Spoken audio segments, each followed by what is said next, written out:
Bonjour bien-aimés dans le Seigneur, nous sommes jeudi mokolo malamu. En tout cas, sois béni pour la parole de Dieu que nous partageons, sois béni pour la parole de Dieu que nous recevons cette semaine, qui nous parle de la sémence. La parole de Dieu qui forme les racines dans notre foi, la parole de Dieu qui devient incontournable pour notre vie de tous les jours. Et ce matin, nous prenons Marc 4, nous prenons à partir du verset 20. D'autres reçoivent la sémence de la bonne terre.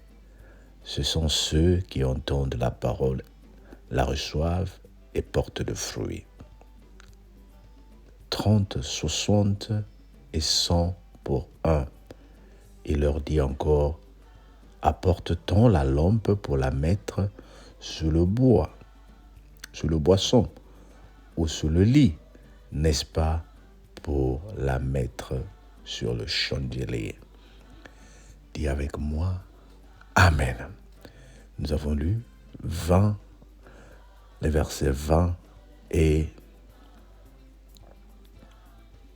21.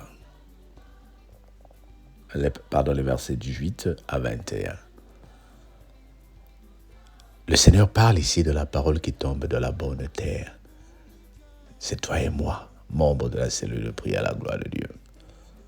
Notre parole que nous recevons tous les jours tombe sur la bonne terre. Voilà pourquoi tu es fidèle à la parole de Dieu. Voilà pourquoi tu as grandi. Voilà pourquoi le diable n'a plus de place dans ta tête. Le diable ne te comprend plus, il ne te maîtrise plus. Malgré la maladie, tu dis, je vais bien. Malgré les problèmes, tu dis, je vais bien, le Seigneur est au contrôle. Ta parole est en train de fortifier, la parole de Dieu est en train de fortifier ta foi. Non seulement ta foi, mais grâce à toi, les autres ont la persévérance. Regarde aujourd'hui, si la cellule de Dieu est devenue ce qu'elle est, c'est parce que nous avons eu la foi en la parole de Dieu. Nous ne cessons de la partager jour et nuit. Nous ne cessons de la donner aux gens jour et nuit. Et c'est ce que nous sommes en train de vivre. C'est ce que nous sommes en train de produire. La cellule de prière, la parole est jour et nuit. Tous les jours de la semaine, nous avons la parole de Dieu. Elle produit des effets. La cellule a commencé avec 2 personnes. Aujourd'hui, nous avons des milliers de personnes qui nous connaissent, qui entendent la parole de Dieu.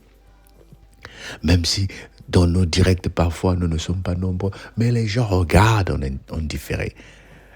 Nous avons amené les gens dans le Seigneur. Nous avons ramené les âmes volées. Nous avons changé nos familles. Nos époux aujourd'hui connaissent les faits de la prière. Nos épouses aujourd'hui connaissent les faits de la parole de Dieu. La foi en Dieu est en train de produire des témoignages en toi. La foi en Dieu continuera à produire des témoignages en toi. Je suis en train de parler et prêcher ce matin pour quelqu'un. Le Seigneur me demande de te demander d'utiliser la parole avec foi comme tu as l'habitude de faire. Le Seigneur me dit de te dire que parce que tu as reçu la parole et que tu l'as mis en pratique, le surnaturel est en train de se produire dans ta vie. La parole de Dieu, c'est pour produire le surnaturel. Mais il faut qu'elle tombe sur le bon cœur. Un cœur qui ne résiste pas. Un cœur qui ne dit pas qu'on me juge lorsque la parole est en train de te corriger. Un cœur qui ne dit pas qu'on me contrôle lorsque la parole est en train de te fortifier, bien-aimé. Nous sommes appelés à produire des fruits. Et je suis sûr que tu es en train de produire les fruits. Que le Seigneur te bénisse et qu'il t'accorde la grâce de vivre la parole. Amen. Éternel notre Dieu, nous prions pour ta parole. Nous prions que la parole nous aide à fortifier notre foi. Dans le nom de Jésus, notre Seigneur et Sauveur. Dis avec moi, Amen. Passe une très bonne journée. Tôt ce matin, nous avons reçu cette parole. Il y a des gens qui dorment encore, mais il y en a qui sont réveillés pour aller au travail. Que le Seigneur te bénisse au nom de Jésus. Bye bye.